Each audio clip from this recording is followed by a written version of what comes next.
Go, welcome everybody. Great to see you guys. Great to have you with us today. This is episode number 25 of the Daily Closing. Today, for the first time, No cigars today. We were promised cigars. We're gonna have a special edition. It's gonna be the cigar special edition coming up. So stay tuned. For the first time, I'm a little confused here. What's going on? You guys are switching things around. I got you to my right. I got you to my left. Is that a political statement? Is that a financial declaration? I'm to their right. Yeah. Oh. That in? I'm good on any side. So. You're good at. Yeah, because he doesn't vote. I'm trying to get him to vote. I'm trying to see him to settle one side or the other. So, Fluid. He's fluid. I'm good. Alexi is a them. Yeah. I'm a trans everything. I identify I'm a with trans everything. Oh no, that's not good. That's not good. You're spending too much time with Vinny. Yeah. Guys, we got a couple of things that we're gonna cover from our very good friend and mentor, as a matter of fact, Patrick Betdavid. We got some news to share with you. It's out there. A lot of people celebrating. For a number of reasons, you know what I mean? But then we obviously, in addition to that, want to talk about the unfortunate outcome of what happened with the Submersible, the Titan, that unfortunately the vessel, it's already confirmed what the outcome was of that. Something super exciting that's also brewing out there that we want to cover. I think that all the betting houses are ready to understand what's going to be the outcome here. But Elon Musk and Mark Zuckerberg, you know what I mean, are set or have agreed to have a cage UFC style type of fighting match. You know what I mean? And so you don't believe it. You don't think that they think that last minute somebody's going to come out and say, we're not doing it. And also a little bit about the whole situation with the whistleblower, the IRS whistleblower, about the current situation with Hunter Biden. Still not. This is not something that's going to go away. I know that a lot of people are saying they're trying to make it go away as soon as possible, way before the election. I don't know if they're going to be successful about that. And then there was a Supreme Court ruling that came out today, as a matter of fact, connected to immigration, that is going to truly, at least the ruling is on favor of the Biden administration. So we're going to talk about what that means for the states that got involved on the lawsuit, which is state of Texas and Louisiana, and some of the technicalities involved in the process. But with that being said, guys, where were you? You know, I remember there was a little bit of an announcement. You know, I mean, Patrick is the greatest promoter out there today. Yeah, that's true. So he did a little bit of a teaser, right? It was just like, hey guys, I'm about to, everything is just, I'm almost ready to make this great announcement, something that since I was a child. And then the official announcement comes out. Patrick Betdavid becomes a minority owner of the New York Yankees. You just came back from New York. Yeah. New York Yankees. Today, that institution is valued at $7.1 billion. Right? So here's a guy that we met, a few years ago. And I'll tell you what it means for me. I want to get a little bit of feedback, but I will tell you, the nickname that I gave Patrick, right? I called him but I don't know if you guys remember a movie called The Runaway Bride, right? Julia Roberts. I call him the. Marvin's into chick flicks. That's all right. Listen, I got a bunch of girls around me at all times, right? So, I call Patrick the runaway CEO, the runaway entrepreneur, the runaway business. Just when somebody feels like they're gonna get close to him or they're gonna catch up to the stuff that he's going on, boom, he comes out with a bigger move. You know what I mean? So this is not a small. Not at all. This is a guy that keeps, like, literally, when you're talking about making a bold move, which is part of, his philosophy and one of his books. Here it is. You know what I mean? This is a guy that put his money where his mouth is. And but what does it mean to you? I mean, we both have the chance. I mean, the three of us actually had the chance to spend some time with Patrick. We know him for a number of ways, number of reasons. You know what I mean? But you listening to the news. You know what I mean? What came to mind? Well, for me, it was it's emotional, man. Like, how freaking awesome is it that you have an immigrant that moved to the U.S. in 1990, I believe. His dad used to work at a 99-cent store. He used to work at a gym. And all of a sudden, fast forward, plans his moves. He surrounds himself by the right people, read the right books. And today, he is a minority owner of what can be considered one of the biggest brands. Me being from another country, there's very few brands that we know about. The New York Yankees is the first one. Like, people in Minnesota are wearing Yankees hat, and we don't even know, we know it's baseball. That's about it, We don't even know what Yankee means. But it's that and the, what is it, the football thing with the star, the Cowboys, right? Those are the two brands that we recognize. One is for the cheerleaders. Football thing. Yeah. And these guys. So it's like, how crazy is it that somebody that didn't speak the language, comes from nothing, has the opportunity to do that? That can only be done in America. This is the greatest country in the world, and it's thanks to capitalism. So I love it. I'm fired up. For me, I think the biggest thing with this is that it's one thing when you hear about these stories with people that you don't know. Mm-hmm. Correct. So the fact that we know Patrick and know his story as far as maybe 20 years ago, he was broke. like seriously broke. Yeah. So selling T-shirts. Correct. Yeah. So to go from where he was to where he's at now, it's a different level. But I don't even think this is.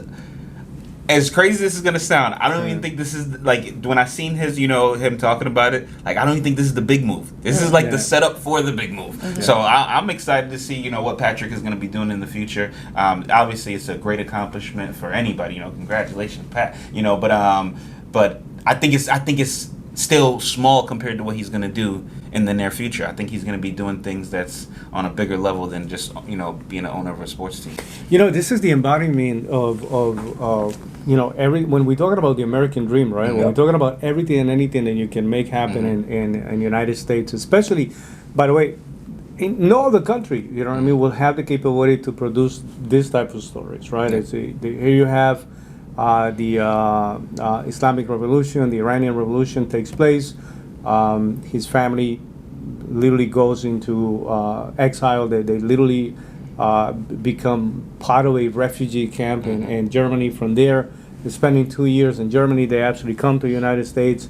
The whole idea of, I don't know anybody, I don't speak the language, we're going to start from the courage, right, of starting with his father, Gabriel Betdavid. Shout out to Gabriel. Absolutely. I love this man. He's probably one of the living philosophers that we have today. Obviously a great influence, and it has been a great inspiration to Patrick as a son, knowing that many sacrifices had to take place.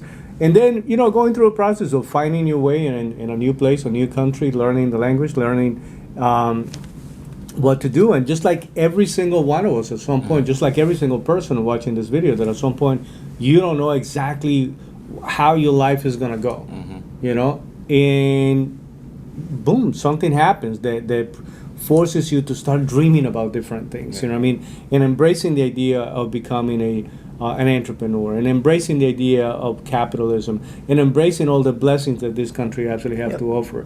This is a guy that actually, the story was remarkable about it, is that this is not a trust fund baby. This is not a guy who hit the lottery. This is not a guy. This is a guy who from nothing, just went out there, ended up fighting it out, build an amazing company, becoming the CEO, founder of PHP agency. It started with 66 agents, 1 location. Today, the company is over 49 states and Puerto Rico, literally crossing over 40,000 agents today. All of that was done in an incredible record-breaking time, in about 13 years, give or take. And then that company already went through a process of acquisition, and Integrity Marketing Group, which was a giant of a company, decided, this is a company that we would like to make part of our portfolio. This is a guy that we want to keep closer to us also, to see if anything happens moving forward and any of the other activities. And again, probably the most remarkable evolution, which is taken in front of everybody, is the one that's taking place out of Valuetainment, right? Man, you go back to some of the early videos, like the first videos. You know what I mean? They look just 2 minutes with Pat. look just like rough as our videos right now. You know what I mean? It's like you go into some of the stuff and you can see that it's not the same flow, it's not the same confidence, it's not the. What you're looking at is somebody becoming the person that they were dreaming about getting there. Now they building a media empire through valuetainment, recruiting talent, getting a lot of great people. Multiple channels running through the entity just tells you how much of a valuable contribution. To me, it's going to be impossible to quantize the impact that he's going to have and just the financial, and I mean literally financial. How many people are going to make the choice of becoming an entrepreneur just because they watched one of his videos, they took some of his how-tos and say, you know what, I think I can apply some of those things to my own business. Multiple books that he's got out there. And today to become part of an institution, $7 billion, and just keep in mind what the institution actually represents. This institution is as American as apple pie, and as American as it gets. You know what I mean? This is talking about. There's a lot of pride. There's real love.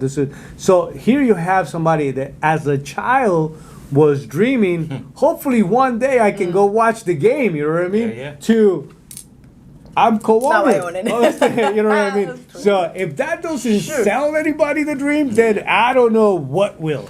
I don't know, because that doesn't sell you into capitalism. Right. I mean, the whole idea. How can you not believe in the American dream when you see these cases? And people, there's always the skeptical that will argue, well, that only happens to a few people. The question is, well, why not you? Well, what is the difference? Yeah. Exactly, because here's my argument, Lorena. Right?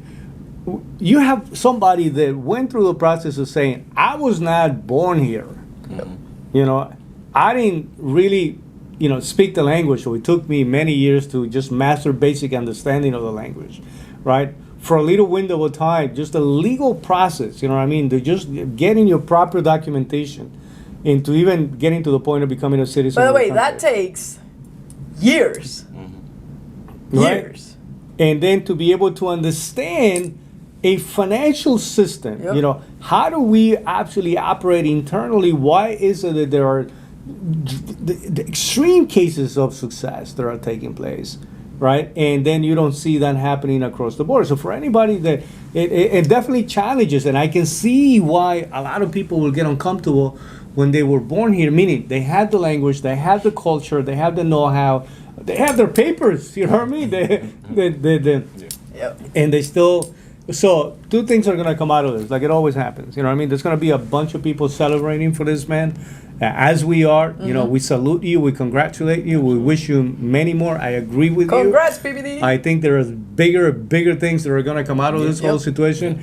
And unfortunately, there will always be some of the haters that are not going to be happy. And I think that is precisely the reason why he's writing a new book called Choose Your Enemies Wisely. That's funny. Right? Because, listen, among many things, but what exactly is going to drive you? Think about it, right? Like, yes, sometimes it's love for family, and you want to protect somebody, and you want to provide for somebody. But sometimes you just want to prove something to someone. Sure. Yeah. You know what I mean? And I think the haters, if you use that properly, can become an incredible fuel. Amount of fuel that can move you forward. This is a guy that was always had to play the role of the underdog. This guy that was just I know people who had heavily criticized him for a number of reasons. So always have to play from that played hurt, played as an underdog, and always found a way to say, you know what, I'll show you exactly what. So one of the hardest working individuals that I know in the industry right now. Very few people are working at the level that this man works. So wish you well, man. Wish you well. We Congrats, PBD. We cannot wait. Excited. My brother, we cannot wait for a couple of those games out there, and we cannot wait to see what the next big move is going to be for Patrick Bet-David. So congratulations. Congratulations to the whole Valuetainment family. Guys, so it's official. We have already the the actual news about what happened with the submersible, the name the Titan. That name was obviously connected to this. This was supposed to be something connected to the Titanic, right?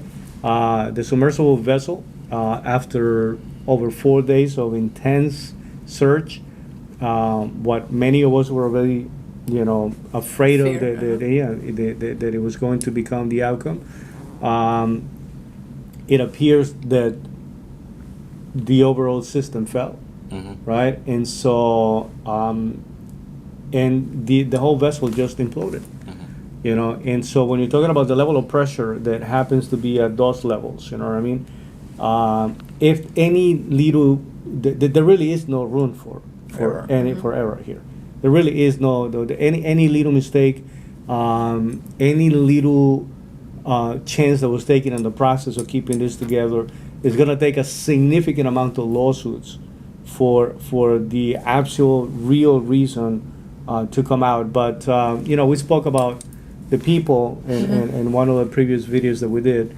We spoke about the people that were part of the vessel. You know what I mean? The CEO and founder of this was there, and I think that he was, I don't know, maybe traveling just to prove something or to give everybody else a higher level of confidence. Well, it's a little painful to see. And by the way, some of the other people that were part of this experience, a couple of them were experienced divers, you know what I mean? And most of them billionaires. There was a father and son. There's very harsh comments that are coming out based on the fact that there was people with money, you know what I mean?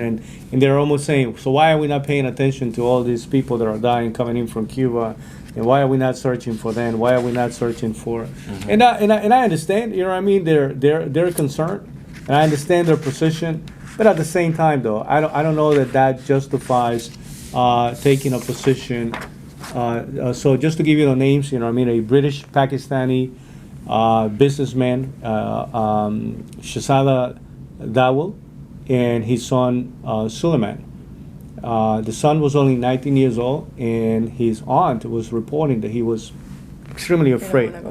And something that I was suspecting that was the reason why the son ended up going is because it was Father's Day weekend, so it was kind of like a celebration. That to me, first of all, just knowing that there was some level of fear for this young man, and that he was so young, and that they have such a close relationship between father and son, it's such a tragedy. It's just, this is literally something that comes out of a Greek novel, you know what I mean?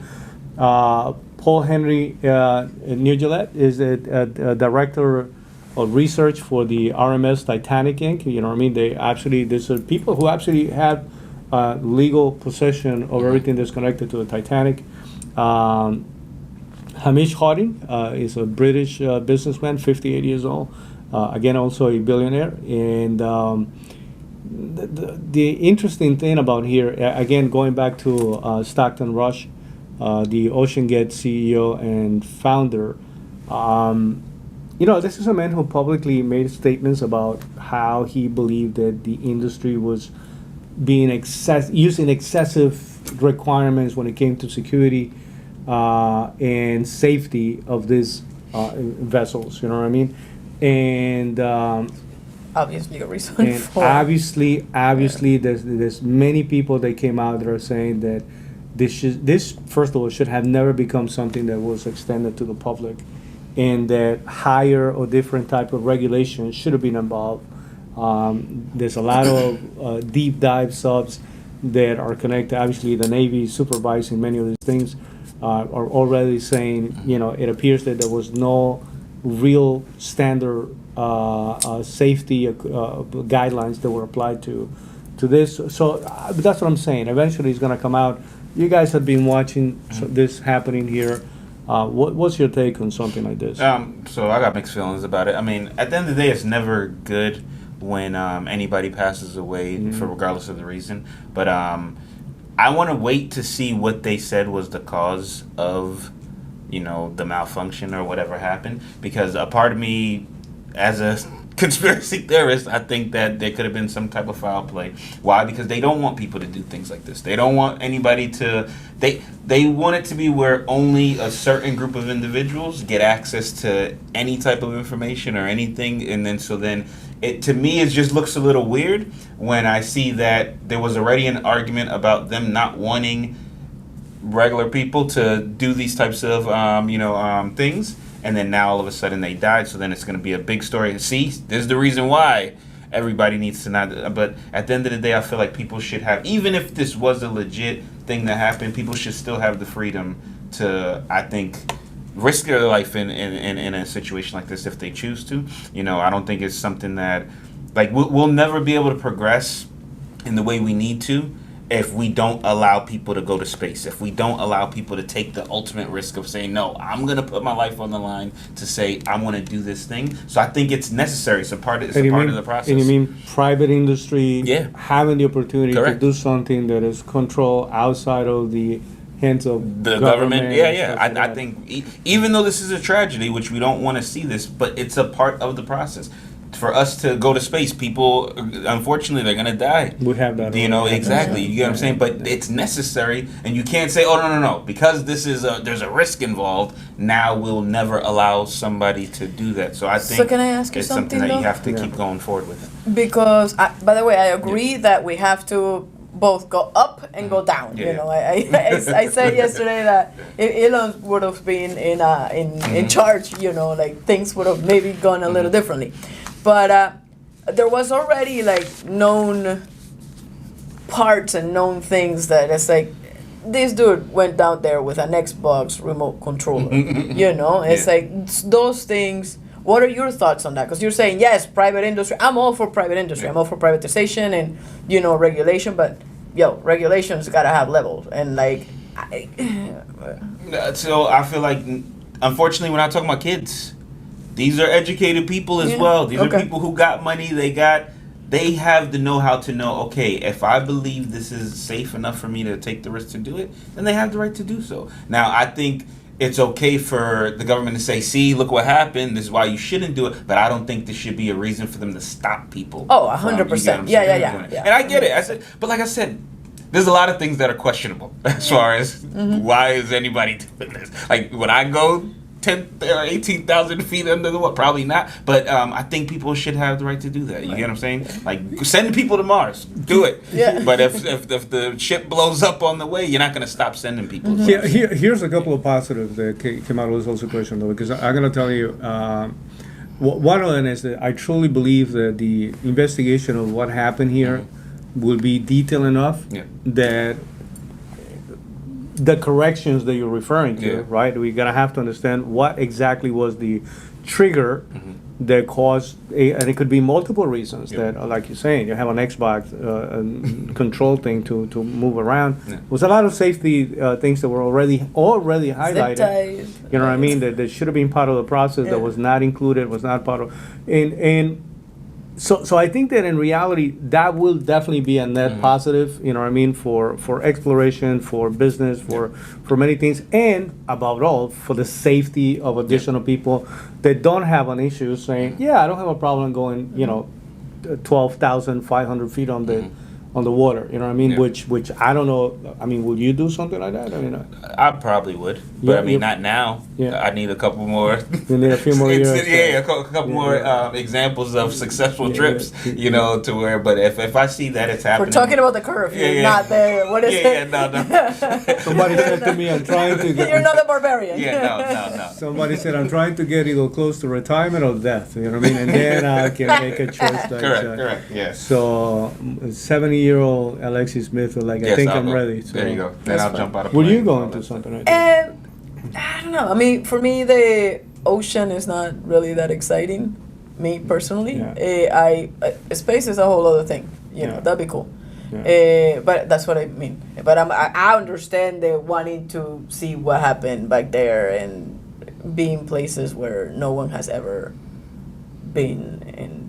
All of these different things. Like I find that exciting. It's just for me, I don't know about a submarine. I have grown to respect the power in the brute force of nature, but especially connected to the ocean. You know what I mean? When you see those tsunamis taking place, when you see, listen, as a young man, there was a pier in the city that I grew up, and you were able to, there was really no restrictions how far you were able to walk into the piers. And part of my mental game at that point is I would look at days where, there was really a storm taking place, raining, but coming down almost like a really tropical storm, borderline hurricane. And I would literally walk to the end of the pier. And just to see how the water, how it's reacting. There was something extremely powerful that I will literally be standing there feeling fearful about that. And of course, there's a little bit of a rush on all of those things, that I think I have so much respect for that I will be extremely careful, about doing something like this, because I know that it will take a second. If something goes wrong, there is no coming back.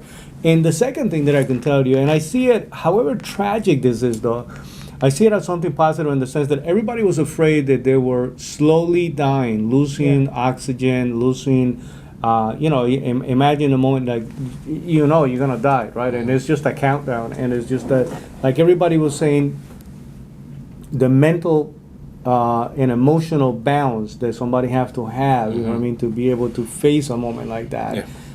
It's got to be probably more agonizing than death itself, And so they say that because it actually imploded at the depths where this actually took place, they're more than likely saying that they don't even know that it happened. You know what I mean? And so, in many ways, for the families, which we send our sincere condolences to the families. It's got to be some level of, I don't know. I don't want to say that that you can feel better about knowing, but at least. But in many ways, yes, you can feel better about the fact that there's no suffering. Yeah. I feel for this young man. Because, again, it appears that it's to begin with, and so we definitely got to make some corrections. We definitely, hopefully, and I'm really optimistic about something like this. Sometimes something very bad can turn out to become something extremely good. So.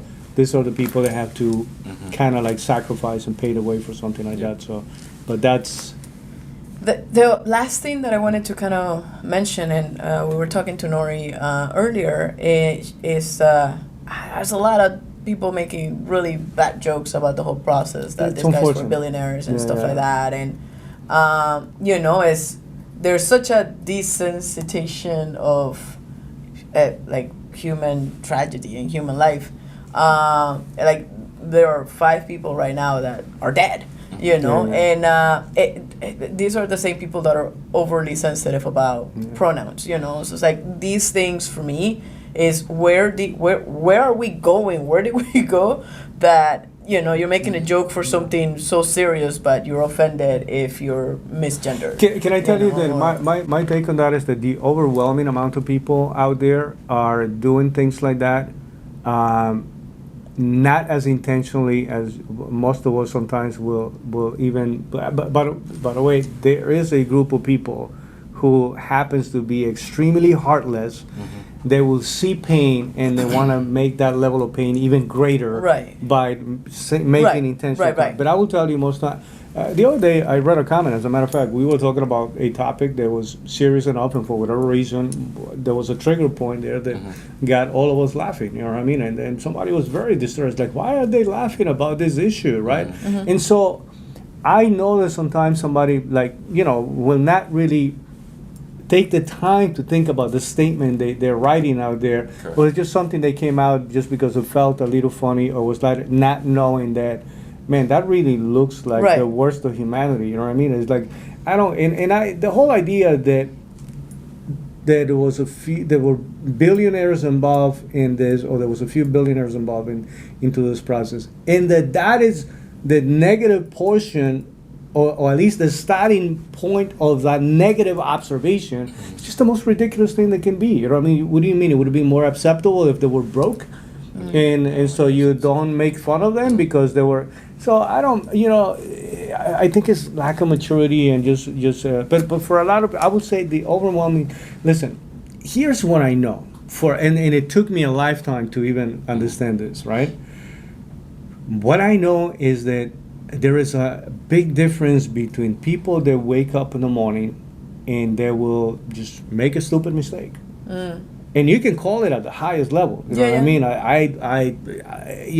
I got drunk and ended up crashing my car. Worse than that, I got drunk and I ended up killing somebody because I was not supposed to be driving.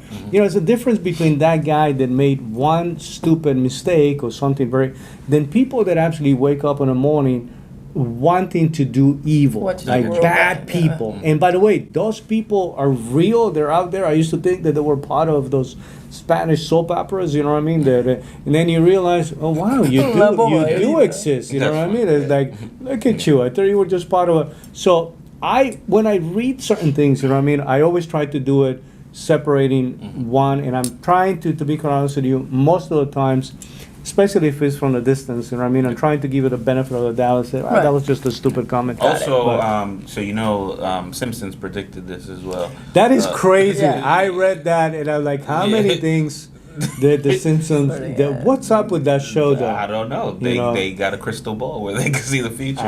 Or it's just so many episodes that you're going to get some of them right. Yes, one. And it's like, I'm sure there's a writer that says, let's think about the most outrageous thing that can potentially never happen. And then it actually does. Well, here's one of the things that I want to check though, to see about the shows. I want to know if we predicted the next mega fight that we have coming up right now. They probably did. I want to know if they predicted. We gotta look that up. Yeah. We gotta look that up. Did they predict that Elon Musk and Mark Zuckerberg were going to I still don't know if it's to a head-to-head comeback? I think the UFC is going to be hosting this event. Is hilarious. I'll watch it. I'll pay for that. Can I tell you? That's the funny thing. Everybody's saying, listen, keep it at $100. There'll be like $1 billion made because at least 1 billion people is gonna watch it. But now, first of all, who am I going for? Team Musk all day. No, it's like, all day. I am the walrus. But it's a Musk does not want the smoke at all. I'm telling you. If they fight, I put my money on Mark Zuckerberg. 100%. Why? Because he just looks more like a fighter. No, he actually practices jiu-jitsu. Yeah, that's what I'm saying. I don't think. I mean, I like Elon more as a person. I don't know if he's a good fighter though. So I think Mark will beat him. I'm Team Musk. The walrus. Like even after seeing that picture where he's not gonna do it. It's coming like day one of prepping and like he's coming out of that boat.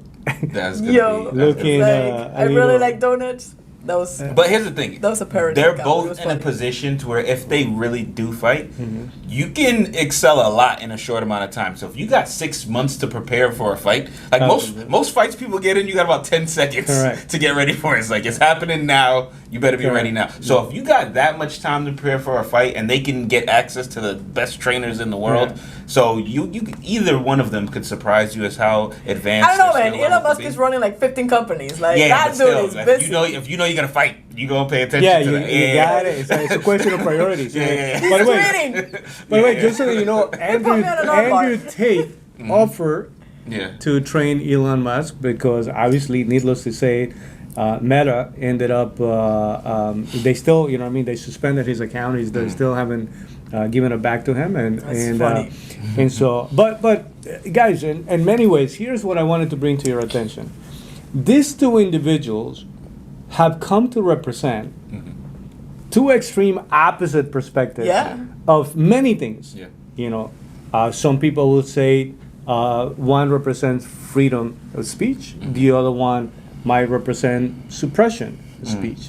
That one would be less sold to or involved with politicians to the extent that those politicians will be dictating what he's going to do in his business. That would be the case of Elon. Some people will argue that Mark is too close to the guidance or will be too easily acceptable of the request. Some will argue that one of them represents left and the other one represents right. Who are you going for? Some of them will argue. So wait, I'm just giving you. I'm just giving you. Do they really? Are they really? What you're seeing here is a fight of not just two individuals. Yeah. Two giant companies, obviously, two Ideologies. giant communication companies, but in essence, you have two ideologies and political perspectives coming in. Yeah. So who do you want to see winning is the question. Musk all day, every day, twice on Sunday. Unfortunately, So based on that, I want to see Musk win, but he's not going to win this one. He's not going to win just because he's not training. Team Walrus. See, it's so messed up because I understand exactly what you're saying, but I feel like we're living in a world today where the wrong side is winning, and they're doing a great job of winning. Yes, and they're gonna keep on winning. And what's gonna happen is, you gotta understand there's certain waves, right? there's certain things that you can't mess with, and the wave is so big right now that unfortunately, they're not gonna make it. They're not gonna make it out alive on this one.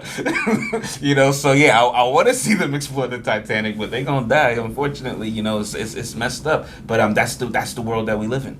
And so I want it to be where one side wins, but they're not going to. It's unfortunate. What are you going for? I would like to see Elon win. I would like to see him I'm win. not doing extra push-ups. Not gonna happen. Actually, just push-ups. I don't do It's not push-ups. But gonna if he doesn't take it seriously, two things will happen. Either he'll make a fool out of himself, and or like you said, the fight just won't happen. Yeah, correct. So I'm hoping to see some kind of secret training taking place somewhere somehow. Underground on this, somewhere. yeah. So nobody, becoming part of the Fight Club. Kung Fu Panda. So, but definitely, listen, it has grabbed the attention of the nation precisely for the reasons that I was explaining to you. It's not just to wealthy guys, two billionaires, that are coming in. It's that they really represent different perspectives, different opposites, By the way, one much older than the other, and that age difference is a factor. I think Elon is 51 years old. No, Mark is only 37. Okay. That's not that big of a difference. That's not that big of a difference. That's No, not that. no, You could win. You could be you don't want to fight Mike Tyson right now, and he's like 50. I understand. Yeah, but that's Mike Tyson's nutrition level of training, level of this. It's like Elon has been beating the crap out of his body for God knows how long. So here's what I was saying. 51 years. If this does happen, hopefully this starts a new trend where other individuals who are leaders. But I don't want it to see it just from being famous, though. I want. You know why? I will definitely love to see this. Because, like I said, I would love to see people, they really represent different ideologies, different camps, and it's almost like going back to the old days where there was a duel. You know what I mean? It's like somebody would come slap you in the face with a glove and say, "I challenge you to." I was thinking even further back than that. Like, so before, sometimes instead of like a war happening, they'll have like the king of France and the king of another country where they'll just fight to the death. And then that's who wins, So I would love to see the candidates, instead of debating, they have. How do we settle the whole immigration? How do we settle the immigration crisis? Right, your best guy against my best guy, then we'll. Oh no, we're in trouble. So I think this is a good trend. This is going in the right direction. I think fights need to happen more often, if you ask me. I mean, physical fights. I think it's a good way of saying a lot without saying too much. I hate seeing terrible fighters. Can I tell you that the reason why I stopped watching a lot of boxing is because, it's like you remove Mayweather, you remove, some of those you remove Chavez, you remove De La Hoya, you remove, it's just like, I'm only willing to watch X amount of fighters out there this day. It's not like MMA, right? You go to UFC and just about every fight, not every fight, but just about every fight is usually very excited. Yeah. I'm not looking forward to seeing these two they're talking halfway out of shape. No, but they're not talking about a boxing match, right? Elon Musk is. They're talking about. Mark Zuckerberg Zuckerberg If it's a cage match, I don't think it's going to be just. But again, that's going to be crazy. The rules hasn't come out. They don't know exactly what's going to be the details about this. Elon issued a challenge. Mark accepted in a second, right? Again, confident about his training and the whole thing. But I'm not, like I said.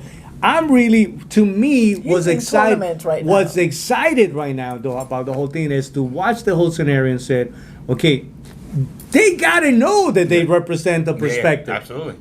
And they got to make it. That alone have to be motivation. I like it. You know what I mean? So I'm absolutely excited. I'm a fan of people Definitely, fighting. I'm definitely willing to pay for this one. Yes. So Yes. let's make it happen. We need more like this. Yes. Let's see how soon. Hopefully we'll see it happen before the end of the year. Budweiser and was it Modelo? And Modelo. whoever represents. There you go. Oh man, we could go down the road. Disney versus. Exactly. Right? Exactly. Yep. Anyway, so let's move on into something that is just a little more serious for a number of reasons. You know, the whole whistleblower, the IRS whistleblower thing, that is. It's coming out, you know, the transcripts are out, you know, everybody can go through the whole thing so they can read the interview process, what the concerns happen to be. This whole situation with Hunter Biden, though, it appears that now the administration is trying to do everything possible to make it go away quickly. This is not going to go away. It appears that there's so many things that were done wrong. And I don't know exactly how much of it they're going to be able to prove, but this is going to be an issue every step of the way going into the election, to the point that right now you see more and more Democrats, in addition to seeing a president that is aging tremendously, looking at the whole situation with the son saying, okay, listen, this thing is really getting out of line, super tasteless, and this can absolutely cost him the election. He may not even make it through a primary if this thing gets any bigger and more keeps coming out. Yep. You know what I mean? And so what's your take on this whole situation? What do you think would be the potential impact for the election? What would be, and by the way, fair play. What happened to the fair application of the rule of law? You have a lot of people coming out saying, well, I would have taken that deal. I would have, you know what I mean, opposed to people that are actually doing time. You know what I mean? Like, this is really ridiculous. You know what I mean? When you look at the whole situation, and then when you see it anywhere from President Obama to just about everybody else out there saying, well, you know, that nobody's except from the rule of law. Nobody's above the law. Nobody's above. Well, this doesn't look well for that argument. You know what I mean? Because obviously the way it's coming across is that some people truly are above the law. Yeah. And so this is a really difficult issue, because I said a couple of things to you in the past, you know, and one of them is I may not agree with the president or their positions, but I respect the office of the presidency. I am absolutely troubled when I know that there's always players around, right? Those bad actors that we talk about that will take advantage of the proximity to a president, to a senator, and they're trying to sell favors to other people. But when it's the son of the president who is recorded in conversations that are very incriminating, though, it's very difficult. I'm even angry about the fact that I'm saying, as a family, you are part of the presidency. Absolutely, you have to. It's a presidential family, right? When it's the nucleus of the family. So if everybody that is there is disrespecting the same office that they occupy, man, I think that they should deserve no mercy when it comes to this process. So, what's your take on this whole thing? For me, at first, when I was first thinking about it, a part of me is feeling like, well, the president shouldn't be blamed for things that his kids is doing. But unfortunately, that's not true. Because like you said, this is something the whole family is a part of. Why? Because you're having conversations, he's a part of certain things. Like, so now it's got to be bigger than, okay, whatever my kid does, it should have nothing to do with me. Unfortunately, that's not true. But I do believe you're not going to see the justice being served in the correct way. You know, unfortunately, you know, like you said, they are, or some people are, going to get special treatment, you know, and this happens time and time again. I think now we're going to be able to see it more in our face to where you notice it, you know, but it's going to be something where what could or should happen or what would have happened to somebody who wasn't the president's kid, you know, is not going to happen to Hunter. You know, I don't think so, at least. I don't think, unless this is something that gets dragged out to where, he, you know, let's say Biden is not president. Then, but it's not just being the president's kid, though, because if this would have been Donald Jr., this right now, it would have been hell. Yeah, that kid would have been like orange so jumpsuit. what we're seeing right now, is that the office itself in some cases, Yeah. depending on who it is. True. Yeah. Right, and that's what creates that whole argument about the two-tier justice system that we're seeing right now. Depending on who he is, you know what I mean? Yeah. Either they will apply it or they won't apply the rule of law, because that's what everybody's saying. Listen, if this would have been any of the sons or the daughters of Donald Trump, like somebody would have been locked up already, paraded in front of the, you know what I mean? There are hundreds of people locked up for the same damn thing. Same issue. And like, they're just not, like, there's just regular Joes. So that are just running around and having that issue. Here is something that I'm going to read this, if that's okay. It's a tweet from Simone Atiba. And it says, imagine being Joe Biden. Your son makes millions of dollars from foreign entities, but does not pay taxes because that would mean disclosing that he's engaged in foreign lobbying. With the millions of dollars and no serious job, he becomes a drug addict and illegally obtains a gun. All he tells them is that he is the son of the U.S. vice president at the time, and he claims that part of the money will go to the big guy. He promises them that his dad and top U.S. officials he promised them access to his dad and to top U.S. officials.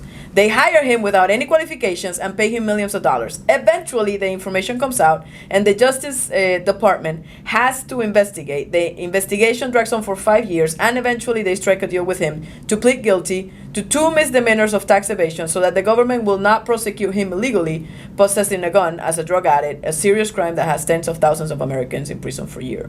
Imagine being the same father who, as a senator, drafted a draconian anti-drug law that sent tens of thousands of black people and others to prison, confiscating all their belongings, and gave big speeches boasting that the drug addicts shouldn't be taken off the street. Now that your son is one of them, when you are asked about this case, you say you're proud of him and he has done nothing wrong. Imagine journalists and commentators like Joe NBC justifying it on television, singing your praises when their own child will have been in prison long ago for the same crimes. Imagine the people who believed in the rule of law watching the two-tier justice system so brazenly displayed. America's in a crisis. May God help us all. What the heck? Well, I mean, listen, guys. He already had gotten a lot of support from mainstream media. And they are trying to do their best to minimize the significance of this. But I'm going to tell you, all it's going to take is a little bit, just a little more, to continue to come out, and just a little more of different places to actually be willing to put out there some of this conversation at the level, because I don't care what you believe. At some point, you just got to come to a conclusion of saying, you know what, wrong is wrong. Yeah. Wrong is 100% wrong. And this is getting to the point where it's becoming impossible to hide it. But if they're not careful, opposed to being concerned about general election, it's a possibility that he doesn't survive, not even the primary. Because even though right now you have a lot of people that don't like Robert Kennedy Jr., because of his positions about the vaccine argument, he has been very clear and some people have very strong positions about that, based on whatever conclusions they arrive to. But make no mistake about it, that guy is picking up a lot of steam right now. That guy is right now seriously in many living rooms being spoken about as a realistic possible choice to replace Joe Biden. And that's the reason why I keep telling you, I don't feel that everybody is going to be running for that primary is in yet. Because they're trying to understand as to whether or not, do we need to have a Newsom to jump in? Do we need to have another person that would be likable enough to be able to say, okay, here we have an alternative choice. It's not Kennedy, because we don't have, by the way, Kennedy becomes a president. I think they will need to be more concerned about Robert Kennedy Jr. than they need to be concerned about Donald Trump. Yeah. You know what I mean? Yeah. Because, that's the reason why I'm telling you, not everybody's in yet. And I think that you'll see that in the next couple of months playing out based on the development of these things. How it's coming out and how the whole thing is going to be presented is going to have a significant freaking impact. By the way, it's funny that, sorry, Alexi, it's funny that you mentioned that Robert Kennedy, because he is, the son of, and the nephew of. Yeah. And I think about that, and I think about whatever is happening with Trump and all of the attacks that he's going to and all that stuff. And I'm thinking, what is happening to, what is brewing in Don Jr.? you know, in his heart, in his head, like where is he at? You know, the little boy with Byron, right? It's like these things. It's like everything that we do has consequences, and these guys are also gonna pick up steam. I don't know if it's gonna be right now, but definitely I know that the Trump family in politics in general is not gonna go away. Can potentially become a dynasty that will. 100%. So hey, can I tell you, in many ways, that's what I was hoping for Ivanka. You know what I mean? I was hoping that Ivanka Trump was going to at some point pick up the mantle. It appears that she did such a great job. She did a phenomenal job, but there was also a lot of questionable comments that were made about the role that her husband was playing, and that at the end of the day, some of those things came out to be not necessarily to her father's favor. You know what I mean? This is somebody that was, it appears that it was somebody looking after his own interests more than really representing what was actually taken. A lot of power was given, a lot of lead was given, and again, it appears that there was also some favors involved, so I don't know if that's already tainted. The other thing is that if there was ever a time for a daughter to be standing by her side, by the side of her father, was right now. This is when your father is taking a beating, and this is the moment when you chose to disconnect yourself from the whole process. Listen, man, maybe that's just the way I see life, right? If you only behave well, if you only do your best when everything is going well, anybody can do that. That's true.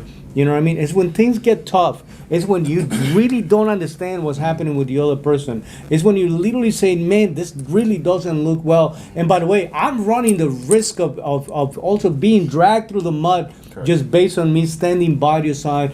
But I'm going to be standing by your side because that is the right thing to do.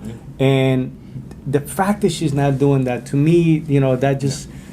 politically, I do believe that there's a possibility for a Trump dynasty, political dynasty, to come out. But I think she's truly missing an incredible opportunity just by being standing by. If you don't show up when it matters, it doesn't matter when you show up. It doesn't matter when you show up. And unfortunately, I think that even if, you know, this whole thing that's going on with Hunter can change, you know, what that means for, you know, the elections, I don't think it's going to change what he's doing with his life. I don't see him going to jail for any significant amount of time. I don't see any of those things happening. Why? Because unfortunately there are gangsters, you know, who operate on a different system. So, you know, if you're somebody who's a made guy, you don't got to worry about the same thing that everybody else got to worry about, you know. And as much as we see these things and thinks that it, you know, it's fictional, no, this is what happens in real life, you know. So I'm not concerned with him or anybody in his family as far as what's gonna happen. I don't care what they did. If they blow up a country, they're gonna find a way to spin it. No, we needed to do it, and there was a way for us to get away with this. You know, so I have zero thought in my brain that this is gonna get too bad for him, and for him personally. Now, it could change the way the election is gonna go, possibly, but like I said, I think they're beyond the point of dealing with any of those things. That being said, for me, I go right back to the conversation I was having in the last podcast, which is pay attention and double down. If you don't like that there is legit, that it's very quite clear right now that there's a 2-tier system, go vote and go drag a bunch of people to vote so that you have the opportunity. Do not surrender your voice. That's the number one thing. I didn't think you guys had that much to say about this topic. Because we can go another 3 hours just on IRS and say. Guys, I want to move on to something also that a great significance. There was a Supreme Court ruling that took place today. As a matter of fact, today is June 23rd, I believe. Yep, 23rd. Court ruling that is the ruling comes out in favor for the Biden administration. The state of Texas and the state of Louisiana ended up suing federal government because of obviously immigration policies. In essence, the argument is the Biden administration decided to narrow putting all the resources in some of the steps that are connected to the process, narrow it to criminals, you know, people that are high offenders, and that means that there will be the people that will be detained or arrested and also deported as soon as possible.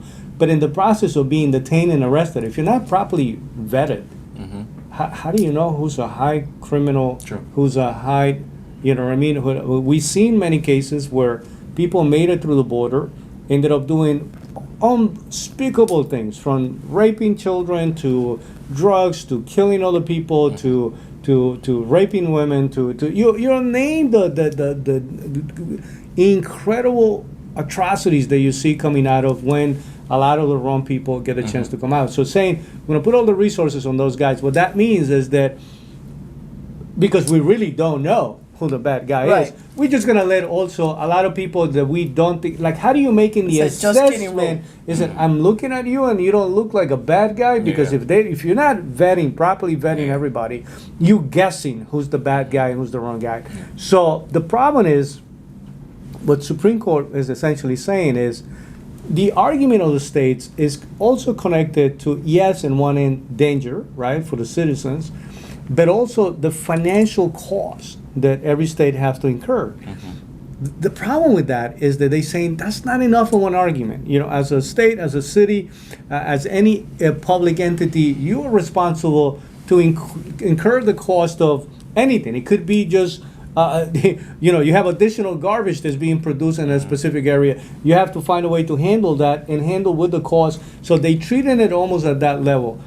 So it's a technicality in essence, right? If this would have been a case that was brought by and generated by citizens that actually got affected, right? Because they got to show that there was harm done to someone, right? And they were not able to successfully prove that. And what I'm saying, even to the Supreme Court, though, is like the fact that it was not included into the argument, or the fact that it's not provided.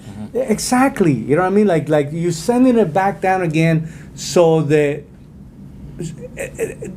now you can start a brand new process. In the meantime, all of these things are happening. They had been properly documented. So I really don't understand, as a guy who's intimately involved with what's going on in that border, I really don't understand how they can claim that there is no harm and there's no, danger to anybody specifically. So I'm very confused about this. This is definitely so they're not saying that there is no argument. They're just saying that the angle that was presented. It's almost like saying that the wrong entity was filing suit. You know what I mean? And I'll give you an example of how this comes about. Right? The easiest example that I can give you when it comes to not being the right entity filing for a lawsuit and being dismissed just based on those grounds. It doesn't mean that you're wrong, or they're not saying that you're wrong about it. They're just saying you don't have the right to be the person. So in 2008, when the housing market collapses, right, part of the process is you stop paying. Eventually, they're going to serve you with a set of documents stating that, hey, you're not paying. So we want to collect our money either by way of foreclosure or somewhere, somehow, right? And so what was happening most of the times is that one lender would generate the actual loan, right? Meaning prepare the note, but they will immediately sell it. So let's say that you were actually countrywide back in those days, right? And you were just generating the paper, right? I mean, you qualified Nori, you went through the whole process. She looks like she could be a homeowner, but you immediately went to Chase and say, hey, I got this client that fits the I'm going to sell it to you. That's why I'm on the list, because of Chase. and so the new lender, so here's two things that were supposed to happen. Nori has to be notified. Hey, Countrywide is no longer the person that's going to be serving you. Now the new entity is going to be here. They're going to contact you. By the way, there's a new bank, a new account was already established, so that when you make the reference. So that's one of the protocols that's supposed to happen. The second one is supposed to happen and I don't want to say under the table, but internally. Meaning, you, Countrywide, now have to send a document saying, we are selling you, we are transferring the rights of this note to you, so that you have the right to legally take whatever action against it. You don't have an idea how many lenders failed to do that internal communication, to the extent that when the bank was suing, so now Chase is suing, right? But because they never received that document, the court will literally say, You don't have the right Gotcha. to sue Nori. Yeah. That was country was job, not your job. Correct. And you have a lot of people that essentially until today, going back to those days, they couldn't foreclose on those guys. So the law is Right. that deep. So I'm looking at this case. I'm familiar about that type of behavior when it's saying it's not you the one who's supposed to be, but at the same time, you know what I mean? It just delays the whole process. So- and to make that correction is kind of crazy. So can you play devil's advocate though? Like I want to see like why would they go that route? Understanding that, like, is there something that they're trying to, like, for example, I was very pro, like, I'm like, I don't like TikTok. I'm not a TikTok fan, you know? But talking to you guys, I realized that if they ban TikTok, then there goes Twitter, Facebook, Instagram, and all that stuff, you know? And so I'm like, oh, maybe that's not the route to go. Is there something like that happening here that maybe we are missing somewhere somehow? In many ways, the fact of the matter is that you do have to follow, the proper steps to be successful.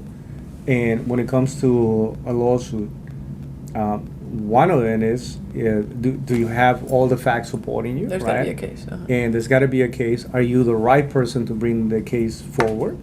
And who's arguing the case also, right? All of those factors will make it. But when you get to the level of Supreme Court and you have the quality of the minds that are surrounding that table, How did they miss the that? number one thing, well, it's not even a question of missing it. You know what I mean? They actually know that this is not a good case scenario when it comes to addressing the whole immigration issue, because they know that it's impossible for, if nobody's properly vetted, you're guessing who's really a danger Right. to the country. They know all of that. But what they're saying is, if you want to have a successful outcome with that, because everybody knows there is a problem, then you also have to do it right. So this is essentially not the worst case scenario, but it really, the downside to it is that it sends it back around, you know what I mean?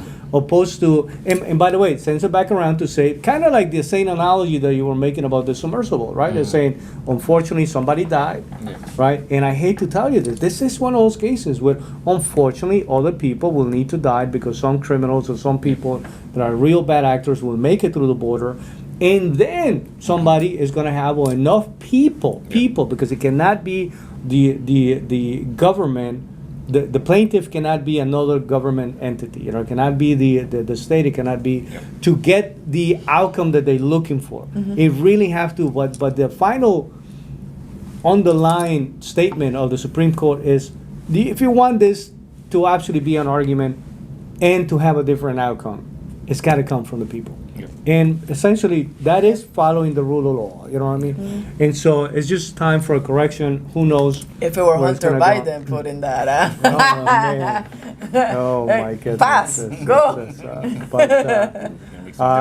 that being said, guys, listen, good seeing you. Yes, Any final message, any final thoughts? well, for me, actually, I put this book here, which is, what is it? You hold it. It's Discipline is Destiny. Yes. And, I want to read like a couple things about it. It says, freedom requires discipline. Discipline gives us freedom. Freedom and greatness. Your destiny is here. Will you grab the reins? And I love the fact that the book talks about freedom is hard. And it comes with discipline. And even in that interview from Naomi Park, she's like, when she said, it's like, it is tough to make a decision when all of the decisions have been made for you because you have so many choices. Correct. I think about this book and I go back to Patrick. And I'm thinking the level of clarity, the level of discipline, the level of self-control, because it says discipline is destiny, the power of self-control. Correct. Man, it's proof. Books that you read, meetings that you attend, and the people that you surround yourself with. So for me, as a message for everybody, has a little bit to do with what we started with, nothing to do with the rest, but everything to do with you getting better. Can you grab the reins? What are some of the habits that you want to improve upon? Pick 3. right now. And see if you can stick to it and how long. You know, I've been sober for 6 months. And it was a decision that we made at the beginning of the year. I said, I don't care what's happening around me. I'm going to find a way to adjust because I wanted to test my level of discipline. And this book helped me out a lot. I hope that it has the opportunity to help a couple of people, but I wanted to highlight that message. Congratulations once again, Patrick, and thank you for being an example that discipline is destiny. Congratulations on that. Yeah. So for me, I want to go with the same theme that you're going into, but give people the other side, which is this. There's a negative thing when it comes to discipline, and here's what I mean by that. Is discipline is always going to win, no matter what, right? So then here's what I mean by that, and we've been talking about this a lot.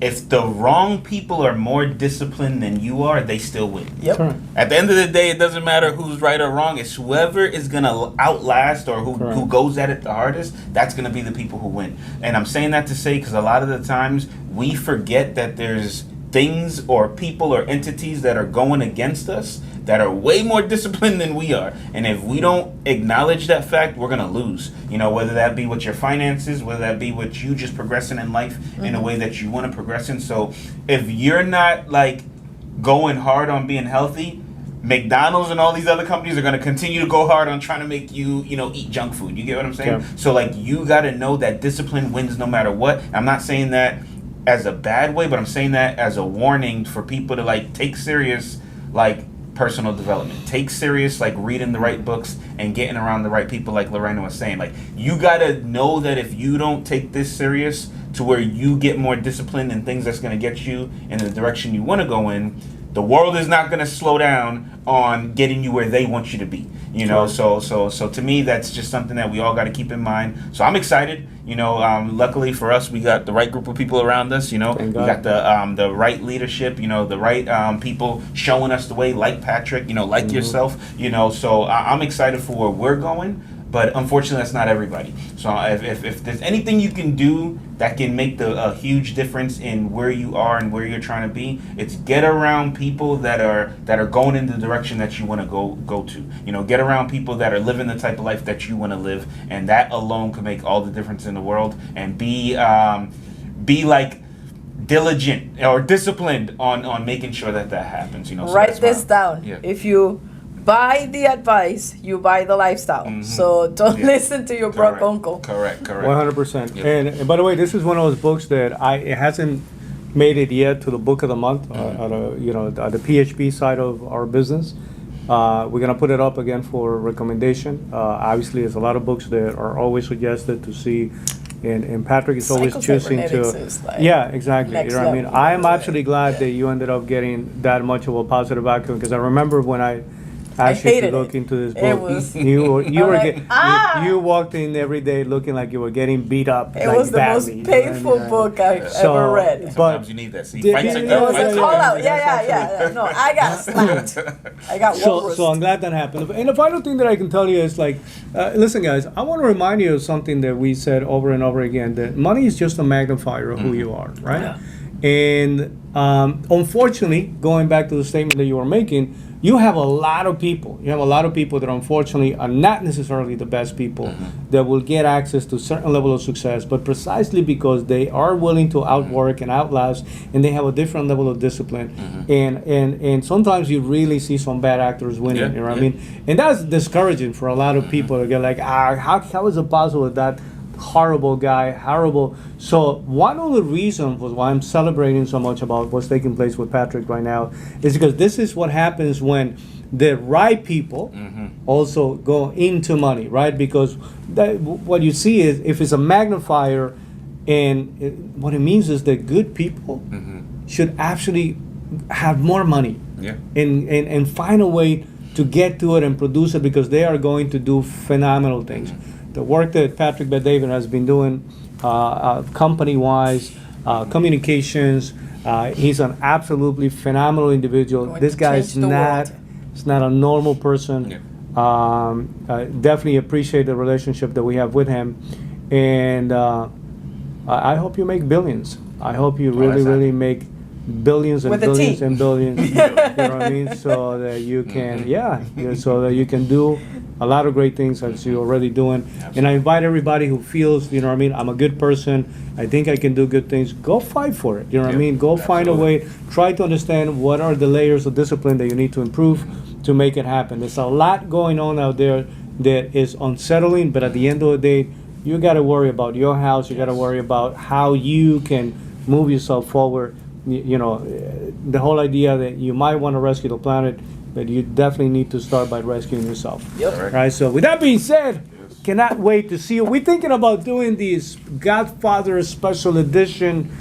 You stay tuned. You know what I mean? We're It's gonna not Godfather. do a couple of It's meant things, to you be. know. It's not the. It's No, not, no, no. it's We're not- definitely gonna do the cigar Oh. special edition. Okay. That's There's that. another one. But in Godfather. addition to that, I think it's time that we bring some of the most significant perspectives and influences that came from movies like The Godfather, Oh, man, I'm Casino, excited. Oh, and wow. so, I'm so excited. all right. So I'm gonna be lost. stay tuned. Okay. That's gonna be super. You're gonna be lost. I'm gonna have to break send that you one to up what? into 3 episodes. So they know and say Exactly. hello to my little friend. And that's not even the right movie. So we're gonna have 3 episodes for that one. But yeah, I'm So- excited.